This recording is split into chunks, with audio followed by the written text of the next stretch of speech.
ರಾಜ್ಯದಲ್ಲಿ ಬಿಡಬ್ಲ್ಯೂಎಸ್ಎಸ್ಬಿ ಇಲಾಖೆಗೆ ಆರ್ಥಿಕ ಸಂಕಷ್ಟ ಶುರುವಾಗಿದೆ. ನೀರಿನ ಬಿಲ್ ಬಾಕಿ ಉಳಿಸಿಕೊಂಡವರ ವಿರುದ್ಧ ಶಿಸ್ತು ಕ್ರಮಕ್ಕೆ ಸಜ್ಜಾಗಿದ್ದಾರೆ.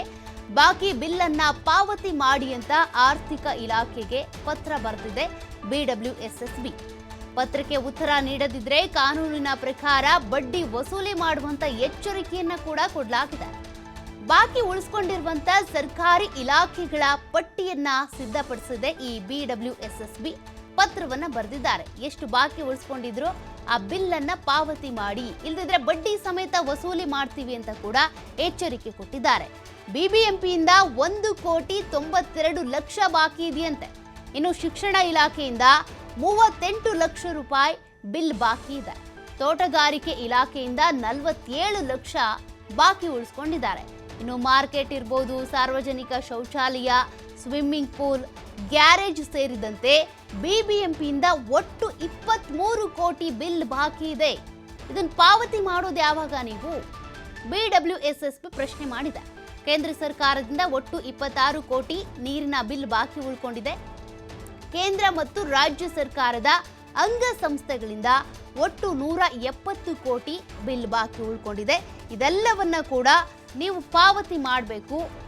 ನಾವು ಕೊಟ್ಟಿರುವಂಥ ಗಡುವಿನ ಒಳಗಾಗಿ ನೀವು ಪಾವತಿ ಮಾಡಲಿಲ್ಲ ಅಂತಂದರೆ ಶಿಸ್ತು ಕ್ರಮವನ್ನು ತೆಗೆದುಕೊಳ್ಳಲಾಗುತ್ತೆ, ಬಡ್ಡಿ ಸಮೇತ ವಸೂಲಿ ಮಾಡಬೇಕಾಗುತ್ತೆ ಅಂತ ಬಿಡಬ್ಲ್ಯೂಎಸ್ಎಸ್ಬಿ ಏನಿದೆ ಪತ್ರವನ್ನು ಬರೆದಿದೆ. ನೀರಿನ ಬಿಲ್ಲನ್ನು ಬಾಕಿ ಯಾರ್ಯಾರು ಉಳಿಸ್ಕೊಂಡಿದ್ದಾರೋ ಅವರಿಗೆ ಇದು ಒಂದು ರೀತಿ ಎಚ್ಚರಿಕೆಯ ಗಂಟೆ. ಅಂದರೆ ಬಿಬಿಎಂಪಿಯಿಂದ 1,92,00,000 ಬಾಕಿ ಉಳ್ಕೊಂಡಿದೆ. ಶಿಕ್ಷಣ ಇಲಾಖೆಯಿಂದ 38 ಲಕ್ಷ ಬಾಕಿ ಇದೆ. ತೋಟಗಾರಿಕೆ ಇಲಾಖೆಯಿಂದ 47 ಲಕ್ಷ. ಹೀಗೆ ಒಟ್ಟು 23 ಕೋಟಿ ನೀರಿನ ಬಿಲ್ ಬಾಕಿ ಇದೆಯಂತೆ. ಹಾಗಾಗಿ ಬೇಗ ಪಾವತಿ ಮಾಡಿ ಅಂತ ಬಿಡಬ್ಲ್ಯೂಎಸ್ಎಸ್ಬಿ ಪತ್ರ ಬರೆದಿದೆ.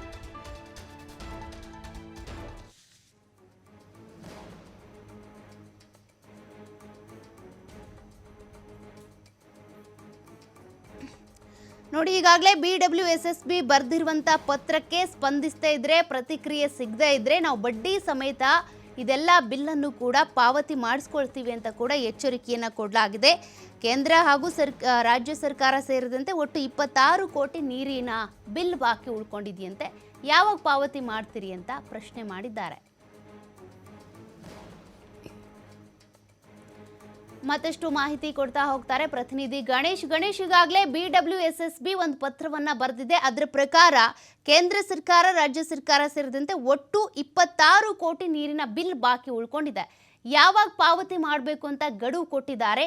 ಬಡ್ಡಿ ಸಮೇತ ಕೂಡ ನಾವು ಪಾವತಿ ಮಾಡಿಸ್ಕೊಳ್ತೀವಿ ಅಂತ ಎಚ್ಚರಿಕೆ ಕೊಟ್ಟಿದ್ದಾರೆ. ಏನ್ ಡೀಟೇಲ್ಸ್ ಇದೆ? ಖಂಡಿತವಾಗ್ಲೂ ಬೆಂಗಳೂರು ನಗರ ಜಲಮಂಡಳಿ ಈಗಾಗಲೇ ತುಂಬಾ ನಷ್ಟದಲ್ಲಿದೆ.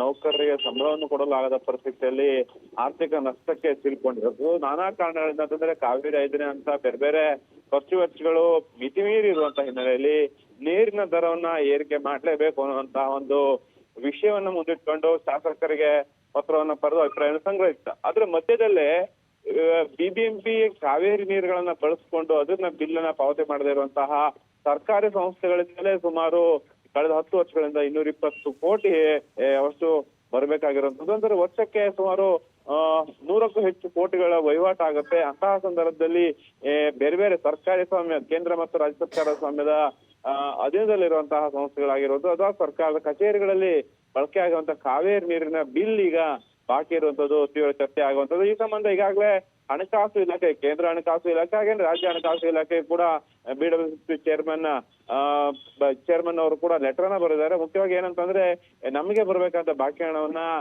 ನಾವು ಬಡ್ಡಿ ಸಮೇತ ವಸೂಲಿ ಮಾಡ್ಬೇಕಾಗುತ್ತೆ. ಒಂದು, ಇಲ್ಲ ಅಂದ್ರೆ ಆಯಾ ಇಲಾಖೆಗೆ ಬಾಕಿ ಇರುವಂತಹ ಬಿಬಿಎಂಪಿ ಆಗ್ಲಿ ಬೇರೆ ಬೇರೆ ಸರ್ಕಾರಿ ಕಚೇರಿಗಳ ಸಂಸ್ಥೆಗಳಿದೆ, ಆ ಒಂದು ಸಂಸ್ಥೆಗಳಿಗೆ, ಕಚೇರಿಗಳಿಗೆ ನೀಡಲಾಗುವಂತಹ ಅನುದಾನವನ್ನ ಕಡಿತ ಮಾಡಿ ಆ ಹಣವನ್ನ ನಮಗೆ ಪಾವತಿ ಮಾಡ್ಬೇಕು ಅನ್ನುವಂತಹ ಅರ್ಜಿಯನ್ನ ಅಥವಾ ಮನವಿಯನ್ನ ರಾಜ್ಯ ಹಾಗೂ ಕೇಂದ್ರ ಹಣಕಾಸು ಇಲಾಖೆಗೆ ಬಿಡಬ್ಲ್ಯೂಎಸ್ಎಸ್ಬಿ ಚೇರ್ಮನ್ ರಾಮ್ ಪ್ರಸಾದ್ ಮನೋಹರ್ ಅವರು ನೀಡಿರುವಂತದ್ದು. ಹಾಗಾಗಿ ಒಂದು ಹಂತದಲ್ಲಿ ಇದು ಒಂದು ಮೆಸೇಜ್ ಏನಂತಂದ್ರೆ, ನಮಗೆ ಬಾಕಿ ಬರ್ಬೇಕಾದ್ರೆ ನಾವು ಬಿಡಲ್ಲ ಅನ್ನುವಂಥದ್ದು ಒಂದು ಎಚ್ಚರಿಕೆ. ಇನ್ನೊಂದು ತಡೆಯ ಅಸ್ತ್ರಕ್ಕೆ ಏನಂತಂದ್ರೆ, ನೇರವಾಗಿ ಬಾಕಿ ಇರುವಂತಹ ಸಂಸ್ಥೆಗಳ ಮೇಲೆ ಹೋಗುವಂತದ್ದು, ನೋಟಿಸ್ ಅನ್ನು ಅಂಟುವಂಥದ್ದು, ಹಾಗೇನೆ ಜಪ್ತಿ ಮಾಡುವಂತ ಪ್ರಕ್ರಿಯೆ ಕೂಡ ನಾವು ಮುಂದಿನ ದಿನಗಳಲ್ಲಿ ಮಾಡ್ಬೇಕಾಗತ್ತೆ ಅನ್ನುವಂತಹ ಎಚ್ಚರಿಕೆಯನ್ನ ಈಗಾಗಲೇ ಬಿಡಬ್ಲ್ಯೂಎಸ್ಎಸ್ಬಿ ಚೇರ್ಮನ್ ಅವರು ನೀಡಿರುವಂತದ್ದು. ಸೌಖ್ಯ, ಥ್ಯಾಂಕ್ ಯು ಗಣೇಶ್ ಡೀಟೇಲ್ಸ್ಗೆ.